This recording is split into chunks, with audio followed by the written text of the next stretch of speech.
एक गांव में चंचल और हंसिका नाम की दो गरीब बहनें अपनी बूढ़ी बीमार माँ प्रमीला के साथ एक छोटी सी झोपड़ी में रहती थी।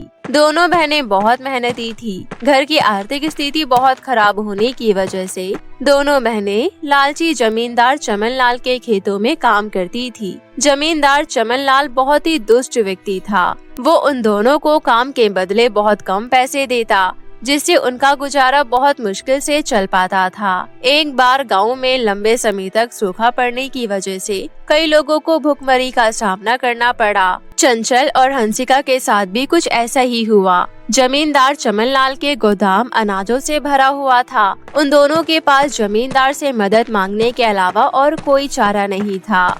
जमींदार साहब, हमारे घर में अन्न का एक भी दाना नहीं है। हमारी माँ बीमार है, कृपया कर हमें अनाज की एक बोरी दे दो। गरीब लड़की, काम तो ढंग से करती नहीं हो और यहाँ अनाज की बोरी मांगने आई हो? चली जाओ यहाँ से। जमींदार, हम पर रहम करो। हमारी माँ ने 2 दिन से कुछ नहीं खाया। हम अनाज का एक एक दाना बहुत जल्द वापस लौटा देंगे, हमारा विश्वास करो। जमींदार चमन लाल ने सोचते हुए कहा, ठीक है, मैं तुम्हें अनाज की एक बोरी दे देता हूँ, लेकिन उसके बदले में मुझे सोने के सिक्कों से भरी हुई एक थैली देनी होगी। अगर यदि नहीं दे पाए तो तुम दोनों को जीवन भर मेरा गुलाम बनकर रहना होगा। बोलो, मंजूर है?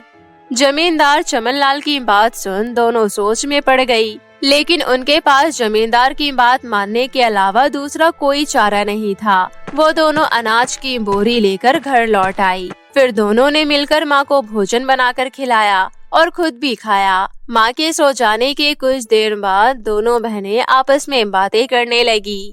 हंसिका, मैंने कुछ सोचा है जिससे हमारी आर्थिक स्थिति ठीक हो जाएगी और हम जमींदार को वादे के मुताबिक सोने से भरा थैला भी दे पाएंगे। क्या सच में दीदी? पर कैसे? जल्दी बताओ ना, फिर तो हमें दुष्ट जमींदार के यहाँ काम भी नहीं करना पड़ेगा। बताती हूँ, थोड़ा धीरे बोलो वरना माँ जाग जाएगी। मैंने सुना है जंगल के उस पार जो पहाड़ी है वहाँ पर ढेर सारा खजाना छुपा हुआ है। तो चलो दीदी, मिलकर उस खजाने को ढूंढते हैं। भगवान हमारा साथ जरूर देंगे। हाँ मेरी प्यारी बहन, तुम यहीं रहकर माँ का ख्याल रखना। मैं अकेली ही खजाना ढूंढने जाऊंगी। चंचल ने अपनी छोटी बहन हंसिका को प्यार से गले लगाया और खजाने की तलाश में जंगल की ओर चल पड़ी। चलते चलते जंगल में उसे एक घायल खरगोश दिखा। वो तुरंत खरगोश के पास गई। ओह नन्हे खरगोश, तुम्हें तो बहुत चोट लगी है। रुको, मैं तुम्हारी मरहम पट्टी कर देती हूँ, फिर तुम ठीक से चल पाओगे। चंचल ने बड़े प्यार से खरगोश की मरहम पट्टी की। खरगोश ढंग से चल नहीं पा रहा था। ये देख चंचल ने खरगोश को गोद में उठा लिया।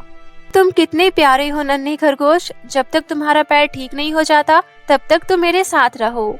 चंचल खरगोश को लेकर कुछ ही कदम चली थी कि रास्ते में उसे एक बूढ़ी औरत मिली जो एक पोटली लिए जा रही थी। उस पोटली में से सोने के सिक्के गिर रहे थे।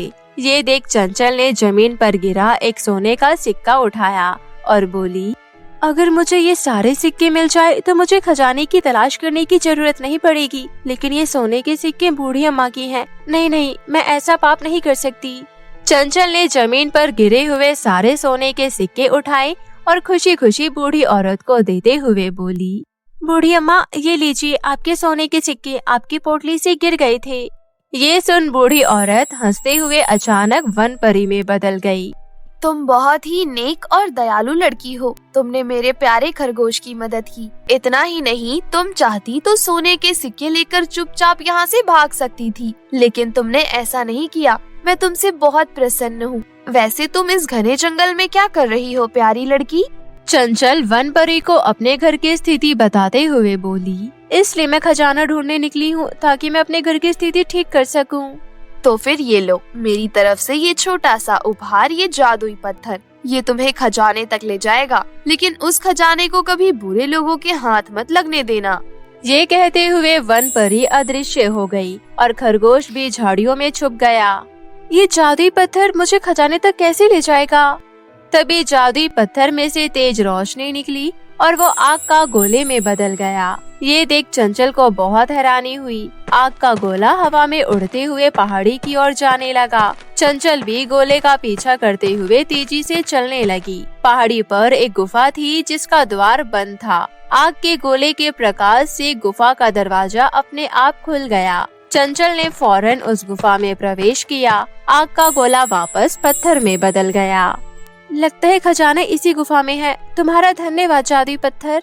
चंचल गुफा में खजाना तलाशने लगी, लेकिन खजाना हासिल करना इतना आसान नहीं था। गुफा की दूसरी ओर एक चमकता हुआ दरवाजा था।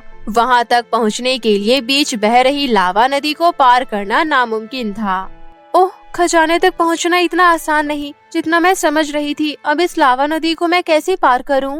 जैसे ही चंचल ने बोलना खत्म किया, जादुई पत्थर एक पुल में बदल गया। फिर उसने आसानी से लावा नदी को पार कर दरवाजे के पास पहुंची। दरवाजा खुलते ही चंचल को अपनी आंखों पर विश्वास नहीं हुआ। खजाना सोने के सिक्के, हीरे जवाहरात से भरा हुआ था। उसने फटाफट से एक थैली में ढेर सारे सोने के सिक्के भरे और खुशी खुशी दरवाजे से बाहर आई। चंचल के बाहर आते ही दरवाजा अपने आप बंद हो गया। फिर पुल पार करते ही जादुई पत्थर वापस उसके पास लौट आया। चंचल सकुशल सोने के सिक्कों से भरा थैला लेकर जब घर लौटी तो उसकी छोटी बहन हंसिका फूली न समाई। अरे वाह दीदी, तुमने तो कर दिखाया। चलो पहले जमींदार को सोने के सिक्कों से भरी थैली दे आते हैं, वरना वो हमें हमेशा के लिए अपना गुलाम बना लेगा। चंचल और हंसिका दोनों सिक्कों से भरी थैली लेकर जमींदार चमनलाल के पास पहुँचे। ये देख चमनलाल को बड़ी हैरानी हुई। क्या बात है, क्या तुम्हारे हाथ कोई खजाना लगा है? हमें भी तो बताओ। सब भगवान की कृपा है। और हाँ, हम कल से खेतों में काम करने नहीं आएंगे। हमने जमीन का टुकड़ा खरीद लिया है, उसी में खेती करेंगे। बाकी बचे सोने के सिक्कों से दोनों बहनें गांव वालों की मदद करने लगी। अब दोनों बहनों की आर्थिक स्थिति बिल्कुल ठीक हो गई। ये सब जमींदार चमनलाल से देखा नहीं गया। दाल में कुछ काला जरूर है। जो कभी अनाज की भीख मांगने मेरे दरवाजे पर आया करती थी, वो इतनी जल्दी अमीर कैसे हो गई? मुझे पता लगाना होगा। जमींदार चमनलाल सच्चाई का पता लगाने दोनों बहनों के पास गया और बोला, सच सच बताओ, तुम्हारे पास सोने के सिक्के कहाँ से आए? हम तुम्हें क्यों बताएं? चले जाओ यहाँ से। आज के बाद हमारे घर पर कदम मत रखना। तेरी हिम्मत कैसी हुई मेरी बेइज्जती करने की? मैं तुझे छोड़ूंगा नहीं। मेरी ताकत को तू जानती नहीं। जमींदार, तुमने सुना नहीं मेरी बहन ने क्या कहा? चले जाओ यहाँ से। हम तुम्हारी धमकियों से डरने वाले नहीं हैं। हा हा हा हा। लगता है तुम दोनों को मुझे अपना असली रंग दिखाना ही पड़ेगा। ये कहते हुए जमींदार चमनलाल ने अपने नौकर को उनकी माँ को पकड़ने का आदेश दिया। अब देखता हूँ तुम दोनों सच्चाई कैसे नहीं बताते। तुम्हारी माँ मेरे कब्जे में तब तक रहेगी जब तक तुम दोनों सच नहीं बता देती। रुक जाओ, मेरी माँ को कुछ मत करना। मैं तुम्हें सब सच बताती हूँ। चंचल ने जमींदार चमनलाल को खजाने के बारे में बताया, जिसे सुन चमनलाल बोला, क्या कहा? खजाना? मुझे फौरन वहाँ ले चलो। ठीक है, मैं तुम्हें खजाने तक ले चलूंगी, लेकिन मेरी एक शर्त है। तुम मेरी माँ और बहन को नुकसान नहीं पहुँचाओगे। ठीक है, लेकिन तुम्हें मेरे साथ चलना होगा। चंचल जमींदार चमनलाल के साथ चलने के लिए तैयार हो गई। हंसिका अपनी बहन को जाते हुए देख चिंता में पड़ गई। दीदी कहीं किसी मुसीबत में न फंस जाए, मुझे दीदी की मदद करनी चाहिए।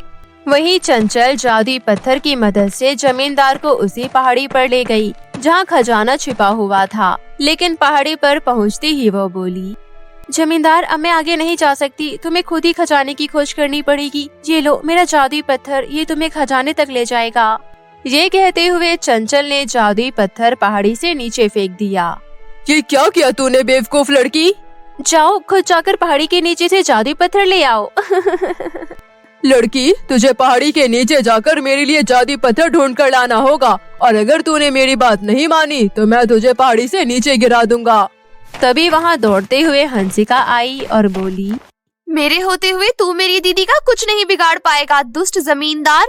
पहाड़ी की चोटी पर दोनों बहनें जमींदार से भिड़ गई। फिर वो फिसल गया और पहाड़ी से नीचे गिरने ही वाला था कि उसने बड़ी ही फुर्ती से चंचल का हाथ पकड़ लिया और उसे अपने साथ नीचे खींच लिया। हंसिका ने फौरन चंचल का हाथ कसकर पकड़ लिया। मैं अकेला पहाड़ी से नीचे नहीं गिरूंगा, तुझे भी अपने साथ लेकर जाऊंगा। हंसिका, मेरा हाथ छोड़ दो। मेरी वजह से तुम्हारी जान भी खतरे में पड़ सकती है। नहीं दीदी, मेरा हाथ कसकर पकड़ो, मैं तुम्हें गिरने नहीं दूंगी। तभी अचानक हंसिका का हाथ छूट गया। नहीं दीदी। ये कहते हुए हंसिका रोने लगी। अचानक एक चमत्कार हुआ और वन परी वहाँ प्रकट हुई और चंचल को गिरने से बचा लिया। वहीं दूसरी ओर दुष्ट जमींदार की पहाड़ी से नीचे गिरने से मौत हो गई। चंचल को सकुशल देख हंसिका गले लगाते हुए बोली, दीदी शुक्र है तुम्हें कुछ नहीं हुआ, मैं तो डर ही गई थी। बहन मैं ठीक हूँ। वन परी आपका धन्यवाद, आपने मेरी जान बचाई। चंचल तुम वाकई में बहुत नेक लड़की हो। खजाना किसी गलत हाथों में न जाए इसलिए तुमने अपनी जान की परवाह नहीं की। आज मैं बहुत खुश हूँ। ये लो तुम्हारा जादुई पत्थर और खजाने से जरूरतमंद लोगों की मदद करते रहना। मेरा आशीर्वाद सदा तुम्हारे साथ है। इतना कहकर वन परी अदृश्य हो गई। वहीं हंसिका और चंचल खुशी खुशी अपनी बूढ़ी माँ के पास लौट आई और जरूरतमंद लोगों की मदद कर खुशी खुशी अपना जीवन बिताने लगी।